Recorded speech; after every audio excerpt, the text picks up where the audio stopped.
Hello everyone. So from today onwards, I'm going to start showing you all the different variations of Shirshasana. So I used a blanket in a square shaped position and placed exactly on the mat to support the crown of the head. So I interlock the fingers, thumb and the little finger pressed one against each other, and I rest the forearms on the mat. Bending the knee, placing the crown of the head, I slowly walk in, and then I bend the legs, and then I stretch the legs up towards the ceiling and point the toes upwards towards the ceiling so that the entire leg is completely stretched and straightened.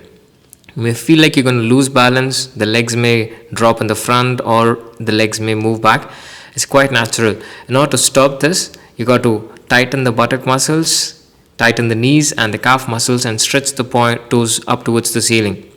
If you can't balance, you move the toes inside. If you can, you move the toes upwards.